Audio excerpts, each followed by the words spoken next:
Whew. So I'm out here in Wyoming, and these wind gusts and whatnot. Hmm, it's the truth out here. Jesus Christ. What? They reduced the speed limit down to 65, and I can only do about. I have the.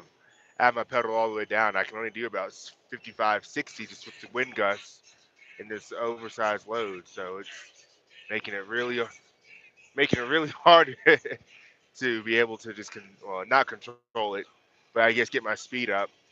But yeah, it's already cold as it is, but these wind gusts are like between 45 and 60. I mean, you can see all the snow and ice blowing across the highway right now. Like these small little hills and whatnot are killing my speed. So yeah, but yeah, these these small hills mixed with this little bit of wind, I can't even get past 60 right now. I'm probably actually gonna be able to do it now because now I'm going down in the backside of one.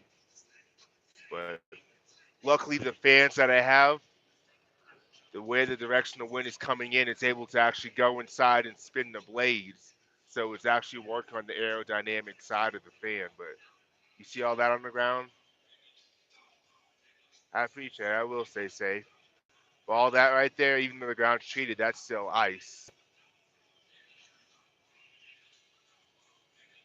Get a little bit of protection from this wind right now because of these hills. But it'll pick back up in a few minutes, I'm sure. But I'm gonna stop actually in about. Let me see what this mile marker is. What is this 325 mile marker? I'm gonna stop at exit 310, get some fuel. Another thing you'll notice, Ed, your fuel mileage is gonna go down.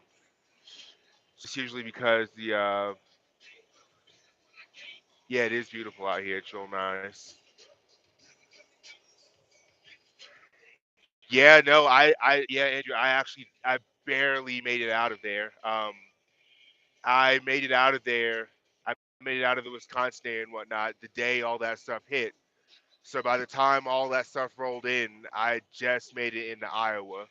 But I thought I was going to get stuck in it because the Wisconsin DOT messed up my permit from able to take this OD load, and they gave me the right roads, but they gave the wrong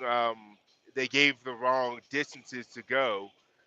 And I mean, I knew I was like, this is wrong, but I mean, I have to do what the permit says. So instead of going down 39, I-39, and working my way over into Iowa from there, they ended up routing me across Wisconsin 29, and I ended up almost to Minneapolis, and I had to stop and call the weekend fleet manager, and you already know how much of a mess that is. Call the weekend fleet manager, let them know, hey, Wisconsin messed up the routing on the permit, so we're going to need to get a new routing. Oh, 5% grade. It's really not that bad, but whatever. I'll go ahead and throw it into ninth gear real quick. Let my engine brake ride me down, even even though I'm really not worried about it. I'm probably still going to do 65, but yeah. So they mess up the permit on that, and I ended up having to take a 34-hour reset at a Flying J, like not like in what is it, Hudson? I want to say it was Hudson. Yeah, the Flying J out there in Hudson. So yeah, I could have been way further along on this load had the permits not been messed up. But whatever, it is what it is. And I was supposed to deliver this on Friday too. Well, it was supposed to actually be delivery on today, but that wasn't going to happen. I already knew that wasn't going to happen right off the rip. But I'm going to deliver it Friday at some point. I got to call the guy and let him know because they have to schedule a crane to get these big old fans off the trailer.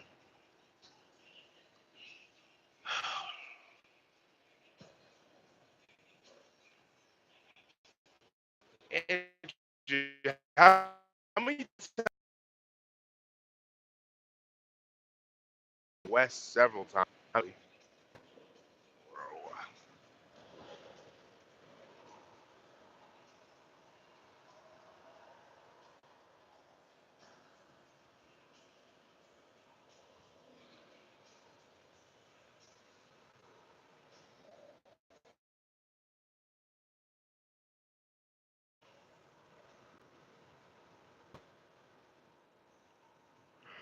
Oh,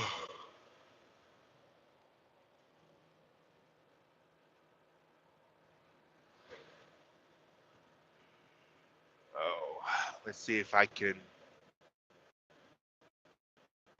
I don't like downshifting on a downgrade, so you got to be quick with it if you're going to do it. Slow yourself down enough to reach that maximum RPM range for the next lower gear and run it out. So let me see.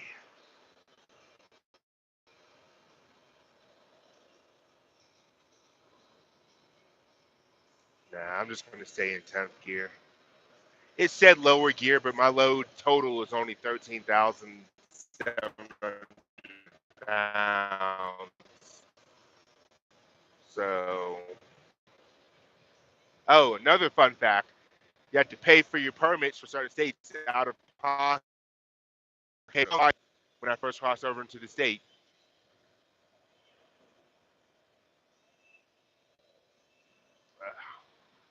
I'm just going to go ahead and use ninth gear, just because remember, like I talked about in that video forever ago,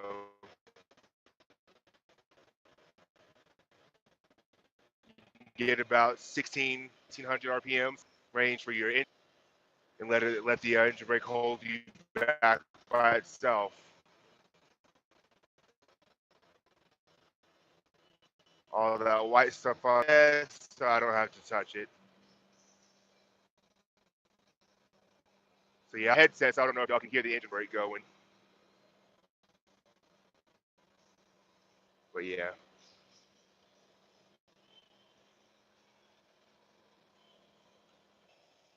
I figured I'd do more live videos because my brother live.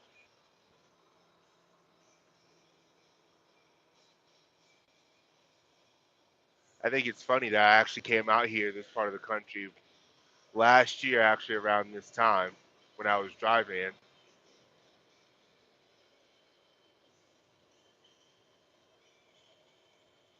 Oh yeah,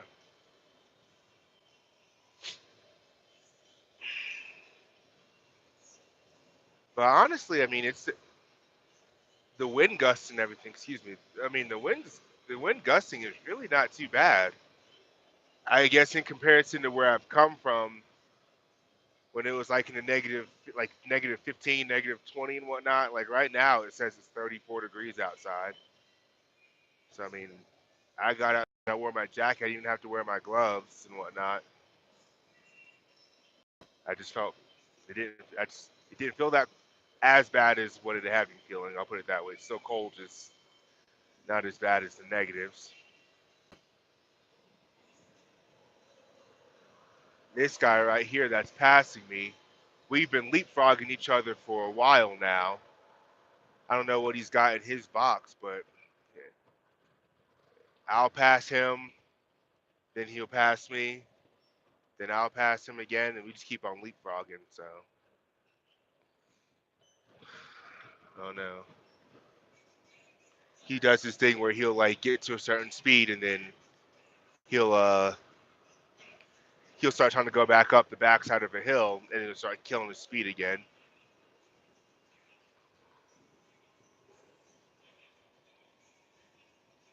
I see you guys are commenting and whatnot.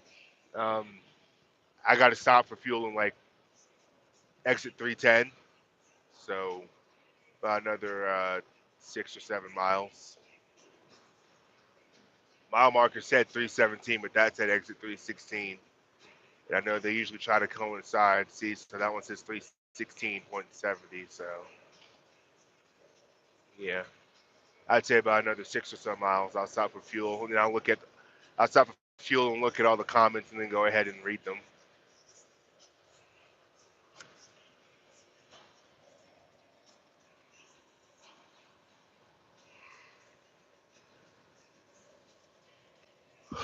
Boy, another thing about driving these permit loads, the sucky part is each state has like all these different requirements. Like Iowa doesn't care. Iowa's just like, fuck it, do what you want to do. Here's our few small limitations. Outside of that, just ride. And then some of the other states are just like, nope, can't drive in this kind of condition, can't drive in these conditions. If it's like this, can't do it. If it's like this, you can't do it. Like, I'd be way further along if these states didn't have the stringent restrictions like they do. Like Wyoming says only daytime hours.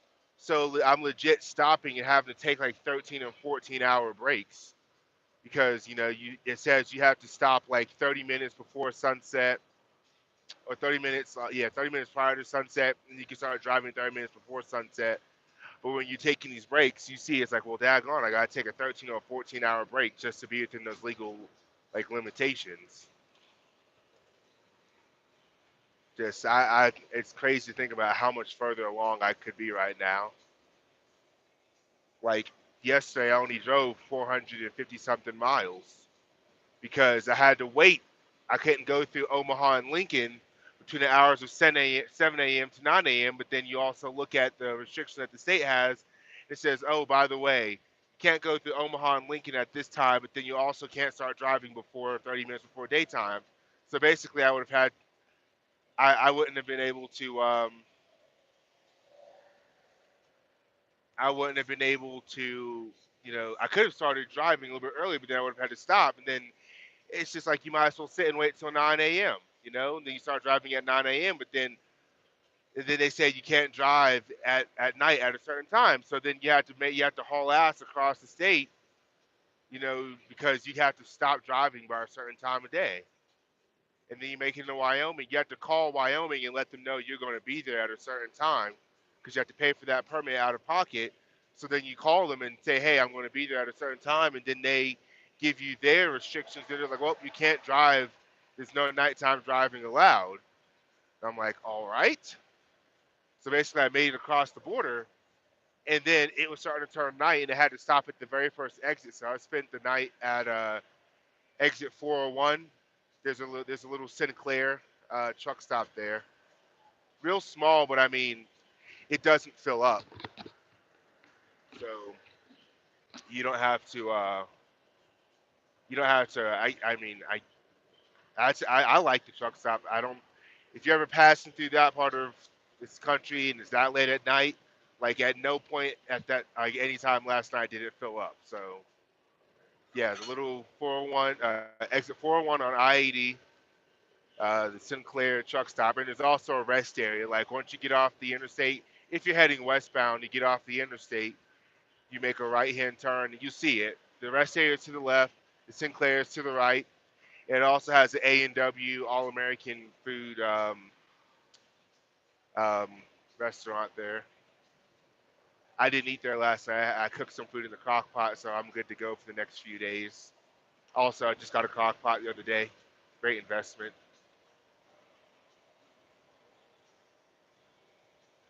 So I'm trying real hard. I want to make it out of Wyoming and a nice amount of distance into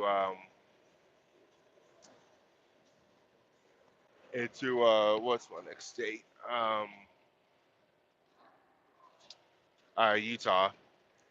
I drew a blank there. I want to make it all the way through Wyoming and a nice little distance into Utah tonight.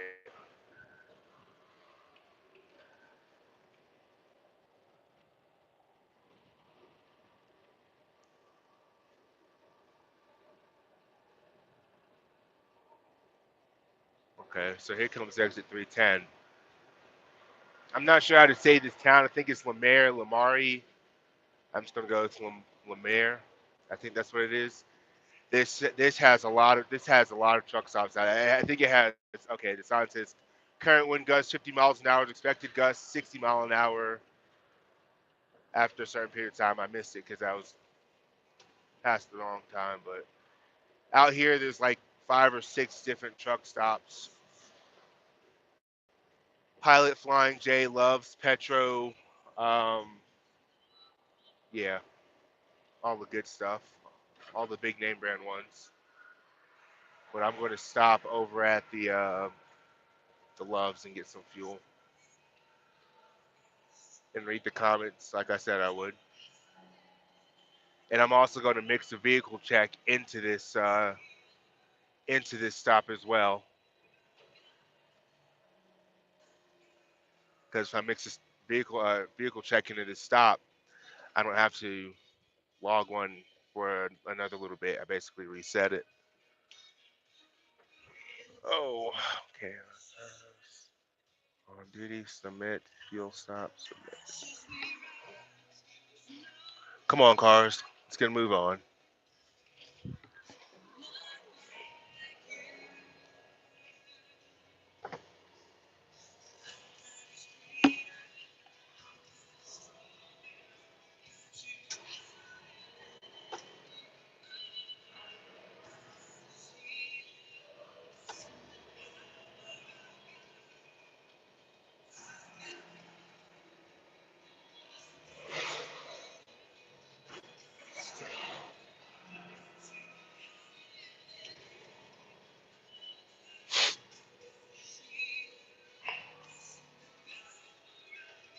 Oh, okay.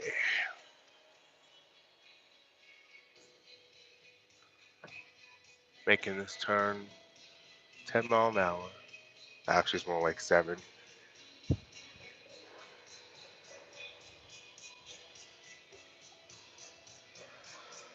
Why on earth do they have this huge curve like this? This doesn't make any sense. Whatever. I don't care.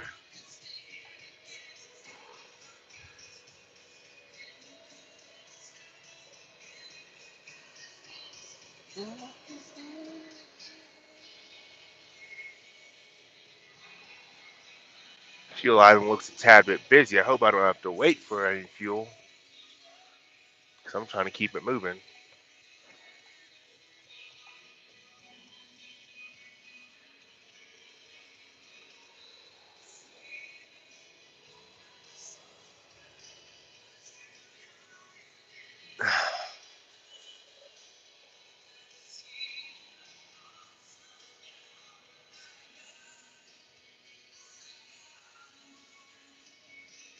These fans are so awkward too.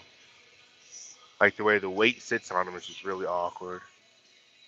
Of course, the one fuel island I thought was going to be open has the has a cone in it. I got excited and everything.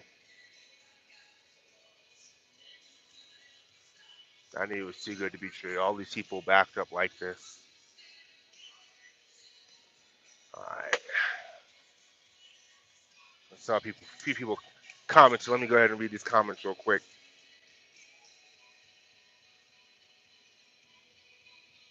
Okay. Happy not Michigan. Yeah. Oh no.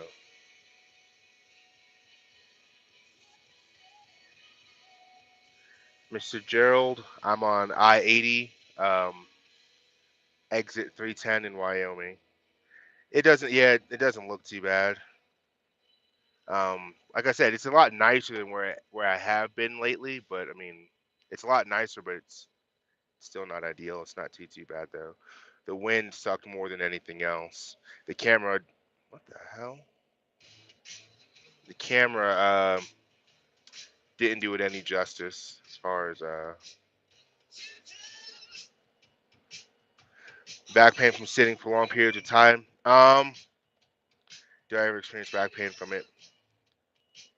Uh, honestly, uh, a little bit, but it's not because I'm tall. It's because I have scoliosis and my back is curved. Um, but I actually follow a guy on YouTube. I guess free advertisement for him. His name is Athlean X, and he actually does a lot of physical. He does physical therapy and also weight training, and he's a natural bodybuilder. But on top of that, he he trains various clients for whether it be a baseball team, football team, basketball team, whatever. He's very big in the personal training field slash chiropractor field slash physical therapist. He does all of that, and his YouTube channel is like he gives everything that you would pay for his services for. He gives it for free, But he talked about one exercise that a lot of people get this misconception that if you're, oh, you're tall, so you must start getting back pain. And I thought the same thing. And I was like, man, I'm getting back pains. And what it actually is there's a muscle that's actually right here on your gluteus maximus. I can't remember the exact name of the muscle group or the muscle itself, but yeah, it sits right there, and it actually has to do with to sit upright and also forming that muscle strength that you have, I guess, in this